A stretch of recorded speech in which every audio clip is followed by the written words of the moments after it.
Angela Rayner has admitted to receiving thousands of pounds worth of free clothes from Donegate Labour peer Lord Ali in another revelation today in November. In her register of interests, the Deputy Prime Minister declared she took some £3,550 in work clothes from the top party donor. After previously claiming she had taken the cash for help with parliamentary duties, she then changed the record after taking advice from authorities, the Times reports. The register now says, work clothes for use while undertaking my duties, rather than the previous donation in kind for undertaking parliamentary duties. While it's the first time that Rayner, also the Housing Secretary, has brought her clothes donations to light, Lord Ali appears 5 times on her register of interests.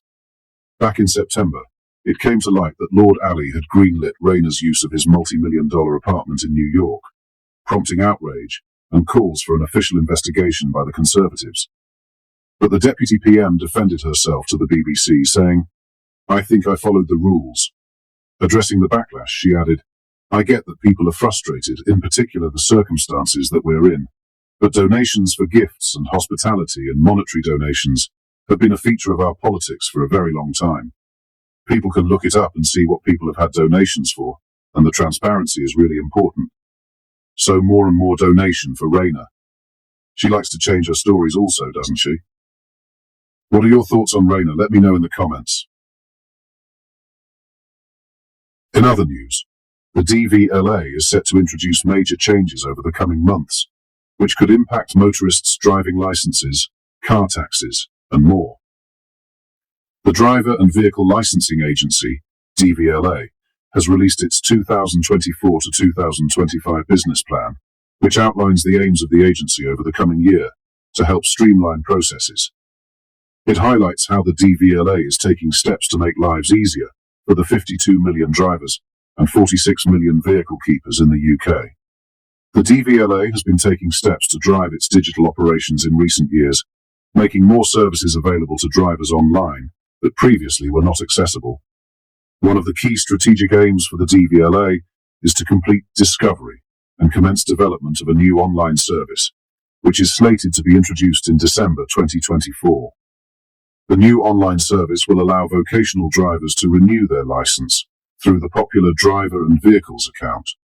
Further changes will be coming in March 2025, which will introduce a new Share My Driving License service through the online account. The business plan states that the DVLA will support the Home Office and police by enhancing its vehicle and keeper APIs to which the police have access. A further aim is to exceed the lofty 90% target for its digital and automated interactions to ensure drivers can quickly see their motoring documents. Julie Leonard, Chief Executive and Accounting Officer at the DVLA, said operations at the agency matter to businesses, local authorities, the police and numerous government agencies. She added, "We want our customers to be able to access our multi-channel services as quickly and easily as possible. Our many digital services are extremely popular with our customers. Digital is an area we continue to focus on, and over the last year, we have continued to invest time and effort into building the right IT operating model to ensure that we have the right structure to continuously improve our digital services." In the last reporting year, the DVLA dealt with 95.5 million individual customer transactions, with 84% of these being processed through its digital channels. Leonard also noted that the next strategic plan is being finalized and will be published in due course. The DVLA is responsible for the collection and enforcement of Vehicle Excise Duty, VED, with £7.8 billion being passed to HM Treasury from 2023 to 2024. It also generated an impressive £276 million through personalised registration sales and transfers for HM Treasury and the Department for Transport. Leonard added, "Digital will continue to be at the forefront of our thinking. In the year ahead, we will make further enhancements to our driver and vehicles account service, which will benefit HGV drivers, who play a critical role in moving goods across the UK and beyond." Lastly, Prince Harry and Meghan Markle's professional separation continued this week, as the Duke of Sussex made a new virtual appearance addressing NATO officials. The royal spoke about his involvement with the Invictus Games a charity supporting wounded, injured and sick service members and veterans. Although Harry did not attend the New York meeting in person, a delegation from the Invictus Games group was present. The 2025 Winter Invictus Games are set to take place in Vancouver, introducing new winter sports to the competition. Around 550 competitors from up to 25 nations will participate in events including alpine skiing, snowboarding, and wheelchair curling, alongside established sports like sitting volleyball and wheelchair basketball. Prince Harry and Meghan Markle visited Whistler in February 2024 for the One Year to Go event. The couple are considering whether to bring their children, Archie and Lilibet, to the opening ceremony at BC Place, Vancouver, promoting a new family-friendly Invictus Games, according to a source.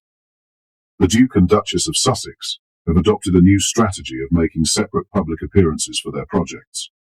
Prince Harry recently visited New York, London, and Southern Africa to undertake solo engagements. Meanwhile, Meghan was seen attending events, such as supporting the LA Children's Hospital Gala on her own. If the professional separation continues, it is a possibility that the Duchess of Sussex opts not to join Prince Harry at the Invictus Games in 2025. Meghan attendance at the Invictus Games in 2027 is already in doubt after Birmingham in the UK was selected as the host city. The Duchess of Sussex has not travelled to the UK since Queen Elizabeth II's funeral in September 2022. Prince Harry told ITV earlier this year that he had no plans to bring Meghan Markle back to the UK due to security fears. However, Meghan missing an Invictus Games would mark a major change in strategy for the Sussexes, as she has accompanied Harry to the Games in the Netherlands and Germany over the last few years. The upcoming Invictus Games will indicate to what extent the Sussexes are separating their professional lives and working engagements. What are your thoughts on what we discussed in today's video? Let me know down in the comments section below. I want to say a quick thank you for all the support on this channel. We are growing very fast and are getting closer to our goal of 100,000 subscribers. We want to spread the news that the mainstream media refuses to show. If you've not yet already, make sure you do drop a like on this video and subscribe to the channel for more British content. Thank you. Take care. Goodbye.